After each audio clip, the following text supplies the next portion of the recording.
Sabe, existem dois hábitos financeiros que, nossa, todo mundo parece saber de cor. São coisas tão simples que soam até óbvias. Mas aí que tá o grande mistério. Se é tão óbvio assim, por que será que a imensa maioria das pessoas simplesmente não consegue colocar em prática? É essa contradição que a gente vai investigar agora. E essa é a reação que a gente mais ouve, né? É quase um reflexo. Alguém fala o básico, tipo, gaste menos do que ganha, e a resposta é essa aí. E na teoria, é verdade. O conhecimento tá por aí, super disponível para todo mundo. E aqui a gente chega no ponto central de tudo.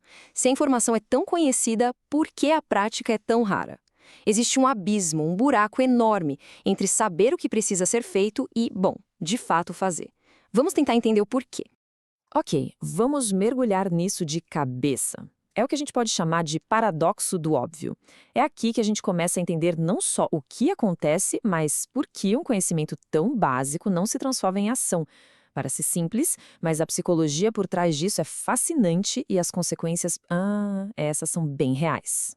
E, falando em consequências, elas não são nada abstratas, viu? Elas aparecem no dia a dia, na vida real de milhões de pessoas, criando um ciclo vicioso de estresse e instabilidade que parece não ter fim.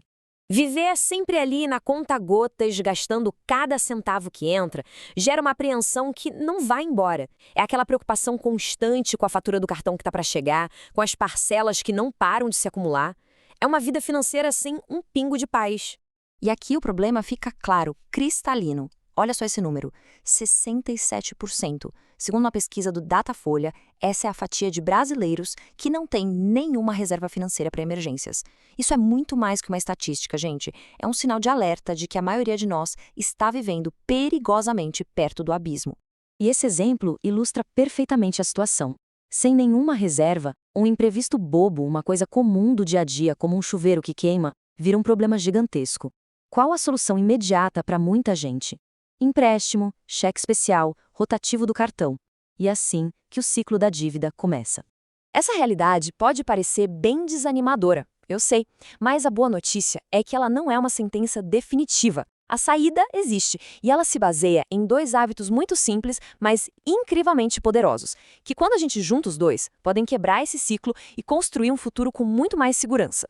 E aqui estão eles. O primeiro é uma consequência: viver com um pouquinho menos do que se ganha. E o segundo é a ferramenta que faz o primeiro acontecer: pagar a si mesmo primeiro. Eles são uma dupla inseparável, um não funciona direito sem o outro.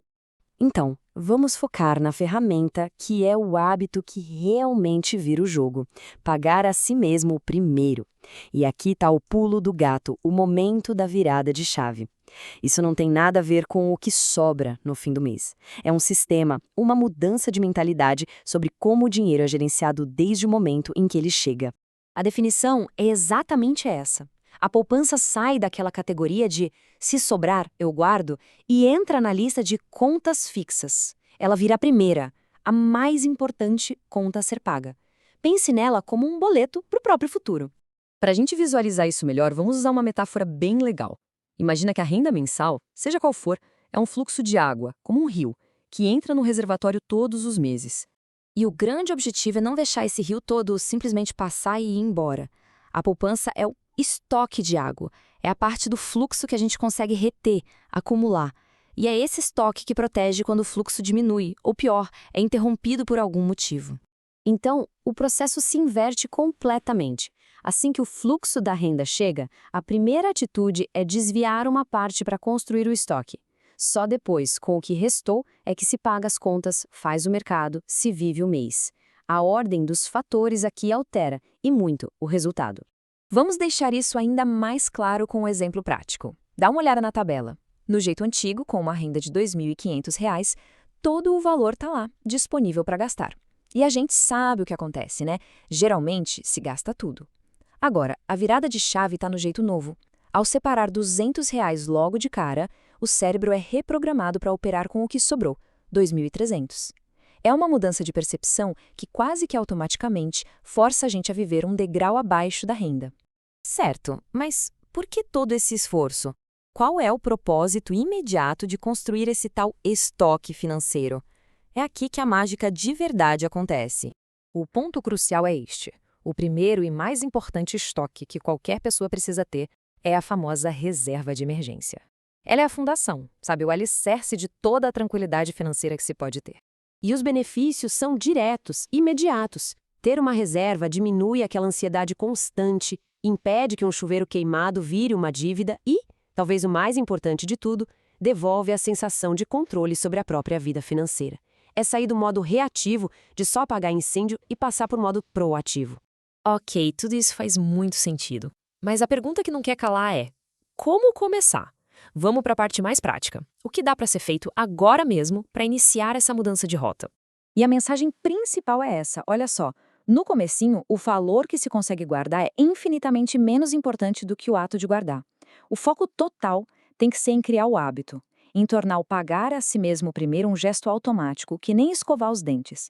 Um valor como R$ 50 por mês pode não parecer muita coisa, eu sei, mas é o começo perfeito.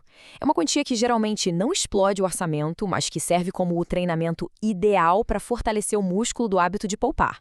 E para fechar essa ideia, é bom lembrar sempre desta frase: qualquer passo, por menor que seja, já coloca a pessoa numa posição muito, mas muito melhor do que a da inércia. Sair do zero já é a maior vitória de todas. Com tudo isso em mente, a questão final que fica é essa. A mudança não precisa ser uma revolução da noite para o dia. Ela começa com um único passo, uma decisão consciente. Então, qual será o primeiro passo para assumir o controle e começar a construir a própria segurança financeira?